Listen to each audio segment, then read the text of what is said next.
Shriji food. હું છું મનીષા ઠક્કર. આજે આપણે એકદમ સરળ અને નવી રીતે મેથી બાજરીના વડા કેવી રીતે બનાવવા એ જોઈશું. તો ચાલો આને બનાવવાનું શરૂ કરીએ. સૌથી પહેલા આપણે એક ફ્રાય પેન કે કડાઈમાં એક નાની ચમચી જેટલું તેલ ગરમ થવા માટે મૂકવાનું. તેલ ગરમ થાય એટલે આમાં થોડો અજમો ઉમેરવાનો છે. હવે ગેસ ધીમો કરીને આમાં વાટેલા આદુ મરચાં ઉમેરવાના. આદુ મરચાંની ક્વોન્ટિટી થોડી વધારે રાખવાની છે. સાથે જ આપણે 2 ચમચી જેટલા તલ ઉમેરવાના.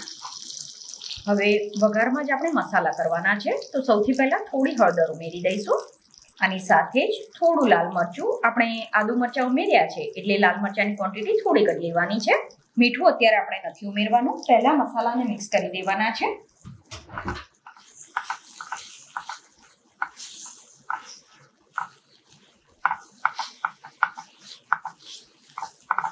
આ રીતે આ સંતરાઈ જાય એટલે આમાં અડધી વાટકી ધોઈને ઝીણી સમારેલી મેથીની ભાજી ઉમેરવાની. હવે આને સરસ રીતે સાંતળી લેવાની છે. જનરલી આપણે બાજરીના લોટમાં જ મસાલા અને મેથીની ભાજીને બધું ઉમેરી દેતા હોઈએ છીએ, પણ એકવાર તમે આ રીતે વડા બનાવીને જોજો. આનો ટેસ્ટ ખૂબ જ સરસ લાગે છે. તો આ રીતે મેથીની ભાજી સંતળાઈ જાય એટલે આપણે આમાં દહીં ઉમેરવાનું છે. તો દહીં થોડું ખાટું હોય એવું લેવાનું. તો લગભગ આપણે 4 ચમચી જેટલું દહીં ઉમેરવાનું છે.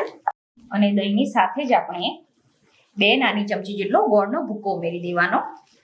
ખાંડના બદલે ગોળનો ઉપયોગ કરવાનો. તો વડાનો ટેસ્ટ ખૂબ જ સરસ લાગે છે, પણ ખાંડથી પણ વડા બનાવી શકાય. હવે આને સરસ રીતે મિક્સ કરી દેવાનું છે.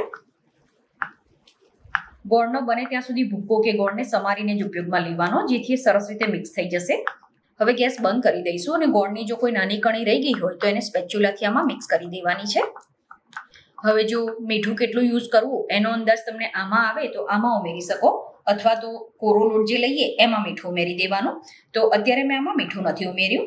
હવે આની આગળની પ્રોસેસ માટે એક વાસણમાં 2.5 કપ આપણે ચાળેલો બાજરીનો લોટ લેવાનો છે. આની સાથે જ અડધો કપ ઘઉંનો કરકરો લોટ ઉમેરવાનો. તમારી પાસે કરકરો લોટ ના હોય તો થોડો સોજી અને થોડો ઝીણો લોટ પણ ઉમેરી શકાય. હવે આમાં મીઠું ઉમેરી દઈશું. તો લગભગ 1 થી 1 ચમચી જેટલું મીઠું ઉમેરવાનું છે. અને જે મસાલો આપણે બનાવીને રાખ્યો એ આમાં ઉમેરી દેવાનો. સાથે જ થોડી કોથમીર ઉમેરી દેવાની. પછી 1 ચપટી જેટલો ખાવાનો સોડા ઉમેરવાનો છે. સોડા વધારે નથી ઉમેરવાનો. હવે થોડું પાણી ઉમેરીને આનો વધારે કઠણ પણ નહીં અને ઢીલો પણ નહીં એવો લોટ બાંધવાનો છે. તમે અહીંયા લોટ બાંધવા માટે એકલા દહીંનો કે છાશનો પણ ઉપયોગ કરી શકો. અહીંયા મેં જે દહીં યુઝ કર્યું એ એકદમ ખાટું છે એટલે બાકીનું હું પાણી ઉમેરું છું.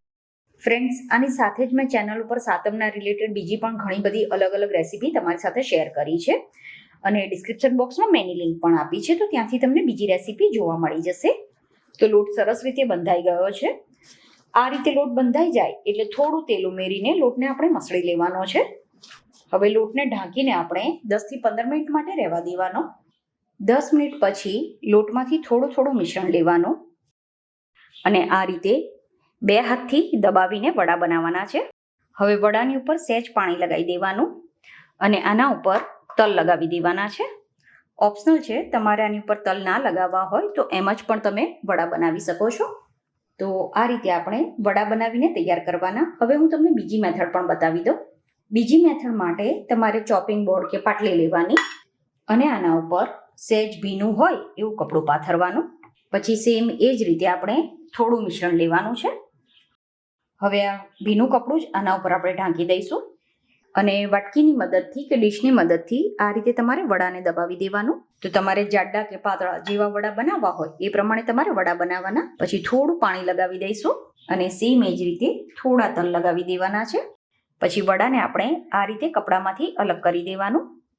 તો બેમાંથી જે પણ મેથડ તમને ઇઝી લાગે એ પ્રમાણે તમે વડા બનાવી શકો છો. તેલ જો વધારે ગરમ થઈ ગયું હોય તો થોડી વાર માટે ગેસ બંધ કરી દેવાનો, કેમ કે જો તમે વધારે ગરમ તેલમાં વડાને ફ્રાય કરશો તો ઉપરથી તો એનો કલર ડાર્ક થઈ જશે, પણ વડા ખાવામાં કાચા લાગે. તમે જોઈ શકો છો વડા એની જાતે જ ફૂલવા લાગ્યા છે. તો બતાવેલા મેઝરમેન્ટનું અને ટિપ્સનું ધ્યાન રાખીને જો તમે આ વડા બનાવશો તો પહેલી વારમાં જ તમારા વડા એકદમ સરસ બનશે. બનાવેલા વડાને તમે દહીંની સાથે કે ચા કે કોફીની સાથે પણ સર્વ કરી શકો છો.